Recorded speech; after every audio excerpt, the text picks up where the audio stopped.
Ever notice how someone's you're hustling for every single dollar, checking your account before buying coffees, and other people seems to have money that just multiplies? By the end of this video, you will know exactly what invisible lines separate those two realities and how to cross it. Miss this and you will keep working just as hard while staying on the wrong side of that line. In this video, you're gonna learn what's the specific threshold at 20k and what actually transforms when you hit it. Second, what's keeping you stuck on $100 side and why your current strategies won't get you there. And third, whether this is actually achievable for you or just another unrealistic promise. So let's get into it. Imagine your money like a video game. At level 1, you have got the basic gear, a wooden sword, weak armor. You're running around doing tiny quests for a few coins at a time. One wrong move, boom, you're wiped out and you're starting over. That's what it feels like when you're living paycheck to paycheck or your savings is stuck at a few $100s. Every flat tire, every surprise bill, every "hey, want to split this?"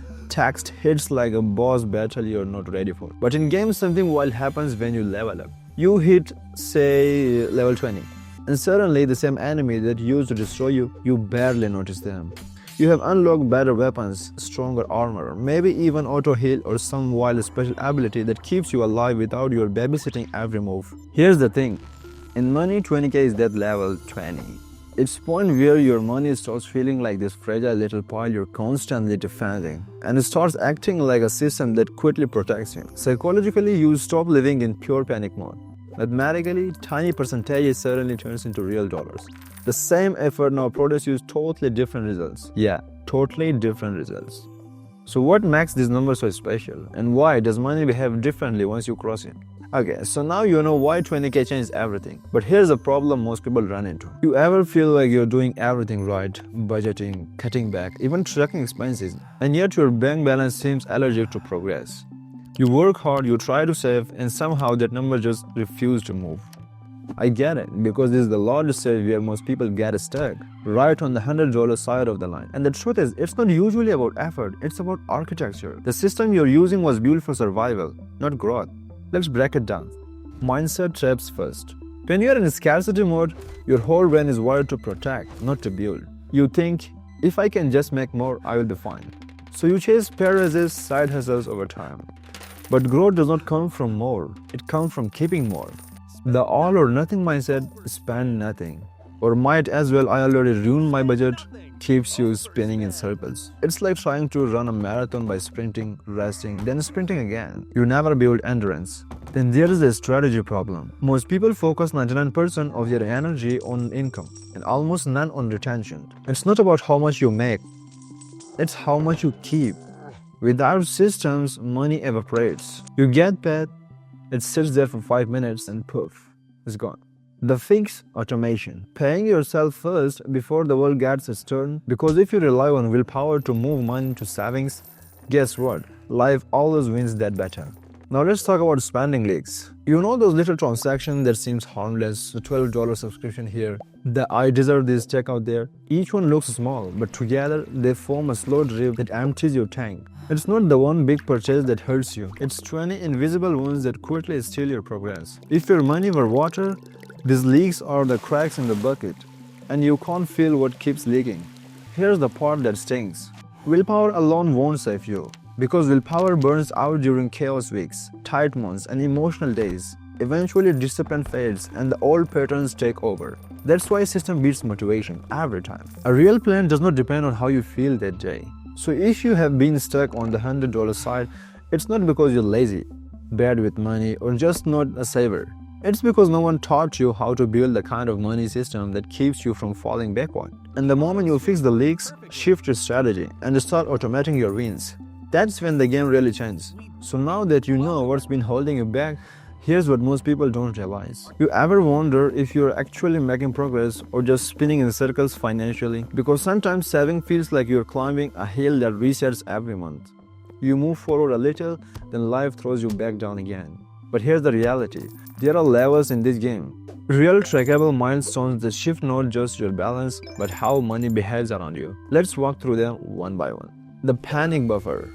At 5k, you're no longer living in pure panic mode. Before this point, every emergency feels like a potential disaster. A flat tire, a sick pet, a surprise bill. Each one used to mean stress, maybe even credit card debt. But once you cross that first 5k, something psychologically changes. You move from, oh no, what now, to, okay, I can handle this.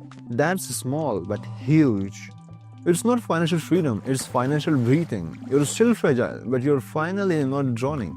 Here's the catch. Though most people get comfortable here and stop, but 5K isn't the goal, it's the foundation. You still need systems that keep 5K from constantly resetting back to zero. The stability zone. At 10K, you have built enough cushion to take a hit without completely derailing your progress. Car breaks down, no panic. You can write the check and keep moving. Congratulations, you have just hit the point where money stress starts to quit down. But here is what is fascinating. Yeah, fascinating. 10K also changed your decision. You stop saying, I can't afford it, and start asking, do I actually want to spend on this? You have shifted from survival to discernment, and that's a massive psychological upgrade. Still, 10K is a balancing act. You're enough to relax a little, but relaxation is where leaks sneak back in. You have got to protect this momentum, because this stage sets up the leap to the next one.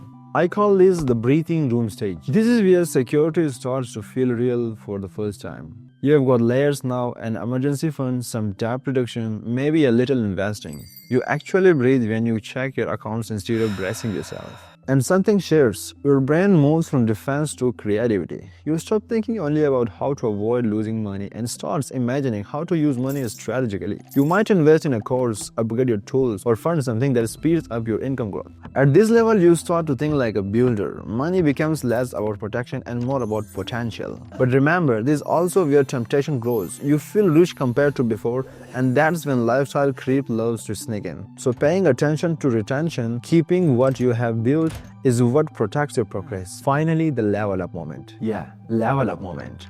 This is the threshold where money stops only defending you and starts working for you. At 20K, small percentages become meaningful. A standard 5% return, that's $1,000 a year. Suddenly, returns and compound interest aren't abstract textbook terms. They're actual. They're actual visible results working in your favor. More importantly, the math shifts your psychology. You finally see that your effort can multiply, not just sustain. When bills come up, you're not scrambling. When opportunities appear, you can say yes. You have unlocked flexibility, and that's financial power in its purest form. At this point, you're now forcing wealth to constant struggle. You're maintaining systems, fine-tuning habits, and watching results stake automatically. Why celebrating milestones matters? You might think, I'm not at 20K yet, so why celebrate? Because psychologically, celebration reinforces identity. When you recognize each mini level, you teach your brain, I'm kind of person who grows money. That belief makes future progress easier. It stops you from quitting midway. In gaming terms, you're leveling up your character, not just your bank account. So as you climb 5K, 10K, 15K, 20K, notice each milestone, respect it, celebrate it. Because each one changes not just your numbers, but your patience, discipline, and confidence. Now that you know the phases and what each one means, let's talk about the big question. What actually gets you to the 20K threshold in the first place? So let's talk about the question that actually matters. How do you get to 20K on purpose? Not by getting lucky, not by having one good month, but with a plan you can repeat. Because here's the thing, 20K isn't just a number, it's a system working long enough to stack results. First, the automation strategy. Pay yourself first. If saving depends on you remembering, it's not a strategy, it's a whole. So you automate it. The day you get paid, money moves out of checking before you can spend it. Set an automatic transfer to a separate savings account. Set it once, let it run. And yes, start small if you need to. The key is that it happens every time, without a debate in your head. Second, income versus retention. You need both, but retention matters more early on. You can't out-earn chaos spending. Yeah, you can't. Early on, the biggest game changer is retention. How much of your income you keep? If you make $4,000 a month and keep $400, that beats making $5,000 and keeping $50. At the end of the day, the money you don't keep can't compound. It can't protect you, it can't level you up. So yes, raise income over time, but don't treat income like a whole plan. Treat it like the booster once retention is solid. Third, aggressive savings, sprint versus sustainable pace. A lot of anxious achievers love this sprint. Big goals, big intensity. I'm cutting everything. I'm saving $1,500 a month. Let's go. And that can't work for a minute. But the truth is, the plan that works is the only you keep going when you're tired, busy, stressed, or life gets weird. A sustainable pace wins because it does not require you to be a robot. If you want to sprint, do it for a defined short window. Otherwise, build the boring plan you can repeat. Yeah, you can repeat. Fourth one, specific numbers. How much per month based on timeline goals? Let's make this real with simple math. If you want 20k in 12 months, you need about $1,667 a month. In 18 months, about $1,111 a month. In 24 months, about $830 a month. In 36 months, about $556 a month. Those are clean targets, no mystery. Now you can look at your budget and say, okay, what's possible right now? Then you set automation for that number and adjust when income rises or expenses drop. Fifth one unexpected hack that accelerates progress. Yes, accelerates progress. The shortcut isn't a secret investment. It's this. Treat raises, bonuses, and extra money like it never belonged to your lifestyle. When extra money hits, most people upgrade their life first, then try to save what's left. Flip it. Save it first automatically. Then let your lifestyle catch up slowly, if it even needs to. That one move can shave months off your timeline, because it scales your savings without you having to try harder. So here's what you do. Automate your baseline amount, protect retention, pick a pace you can sustain, anchor to a monthly target, and capture extra money before it disappears. Now here is where it gets interesting. Once you hit 20k, most people make one massive mistake. Yeah, one massive mistake. They hit the goal and they freeze. Or worse, they leave all of it sitting in a regular savings account forever. And look, I'm not here to shove savings. Savings is how you got here. But here's the reality. Once you are across that line, the job isn't just keep it safe. The job becomes make it useful, make it work. The big mistake, leaving it all in a regular savings account. A regular savings account feels safe because the number does not bounce around. But it also means your money is basically stuck on a treadmill, moving a lot emotionally, not moving much financially. So the moment you cross 20k, you want to separate your money into jobs, not vibes. Jobs. Emergency fund allocation. How much stays liquid versus invested? You still need a real emergency fund that does not go away just because you leveled up. So the question becomes, how much of that 20k stays liquid and how much can start moving into growth mode? Liquid money is what covers the stuff you don't want to put on a credit card. Unexpected travel, medical bills, job gap, car repairs. That portion stays in the place where you can grab it fast. Then the rest, the portion you don't need sitting there for random Tuesday surprises, can start shifting toward investing. Not because you're trying to get fancy, because you're trying to stop your money from being stuck in defense forever. Yeah, forever. Basic investing concepts, index funds plus compound interest in action. This is where basic investing starts to matter. Index funds are one of the simplest way to invest because you are not trying to pick the perfect stock. You're buying a little piece of a lot of companies all at once. And compound interest is a part most people don't feel at $500 or $1,000. But at 20k, you start to notice it because even small percentages become real dollars. It's the difference between my money is just sitting there and my money is growing while I'm living my life. That is the level up. The psychological shift from defense to offense. This is the part nobody talks about enough. Before 20k, your mindset is defense. Don't overdraft, don't mess up, don't get hit with a surprise bill. After 20k, you can start thinking offense. How do I build? How do I grow? How do I set future me up so money stress keeps shrinking? It's not reckless, it's strategic. You're still careful, you're just not trapped. And yes, 20k can start generating passive growth.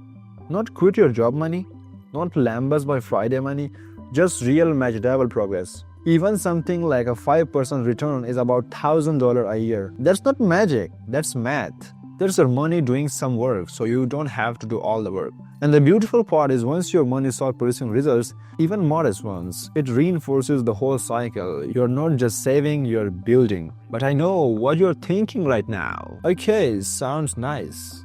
But is this actually doable for me? Not for some finance influencer, not for someone with no bills, not for someone whose parents wired them a head start. For you, with your real life, your real responsibilities and real stress. Here's the thing, it's achievable, but it's not instant and it's not effortless. It's a timeline problem, a system problem, and a consistency problem, not a you are broken problem. Realistic timelines based on different income levels. The timeline depends on how much you can keep each month, not how motivated you feel or how badly you want it. If you can save $200 a month, that's $2,400 a year. 20K takes time, real time, multiple years. $500 a month, that is $6,000 a year. Now you're looking at a few years, not forever. $1,000 a month, that is $12,000 a year. You're getting close fast, especially if raises or bonuses show up. And yes, life will interrupt. That's normal. The win is that you keep coming back to the system. First objection: I don't make enough. This one is real, and I'm not going to pretend it's not. But the truth is, plenty of people with decent income still never reach 20K because their retention is near zero. Every raise disappears, every bonus gets spent, the money comes in and it leaves just as fast. So if income is tight, the move is to focus on what you control first: retention, automation, and leaks, while you work on income over time. Not because income does not matter, because a leaky bucket makes every income level feel low. Objection number 2: I have too much debt. Debt makes the climb feel heavier, for sure, but having debt does not disqualify you. What matters is that you're not doing the all or nothing thing where you're throwing everything at debt, hit an emergency, and then end up right back in debt again. You build stability while you make progress. That's how you stop the cycle. You're not choosing between safety and progress. You are building both, step by step. Third objection: I have dependence. If you have got kids, family, people relying on you, yeah, the margin can feel razor thin. But also, that's exactly why this matters, because the goal isn't just a number, it's reducing the number of moments where you're forced into panic decisions. A buffer means fewer emergencies turn into crises. It means you're not one surprise away from chaos. What separates people who reach it versus those who do not? You want the real separator? It's not income, it's not being good with money. It's sticking with a simple system long enough for it to compound. Most people stop and restart. They save, then spend. They get momentum, then quit. They wait for the perfect time. That's what keeps them on the wrong side of the line. The people who reach 20K keep showing up, even with small amounts, even when it's boring, even when it's slow. The compound effect of small consistent action. Because small action stacks. Automating a transfer, catching one leak, keeping your savings rate when you get a raise. Those aren't flashy moves, but they compound into momentum, and momentum compounds into results. Encouragement. Why this is more achievable than you think. And that's why this is more achievable than you think. You don't need to be perfect, you don't need to be fearless, you just need a plan that can survive real life. One that works when you're anxious, one that works when you're busy, one that does not collapse the first time things get hard. So that's the whole picture. You'll know what shines at 20K, how to get it, and why this is absolutely achievable for you. But here's the thing, this is just one video. If you want to keep learning how to make your money work smarter, not harder, subscribe to this channel. I promise you the strategies I share here are the ones I wish someone had told me years ago. So hit the subscribe button. Your future self will thank you. I will see you in the next video.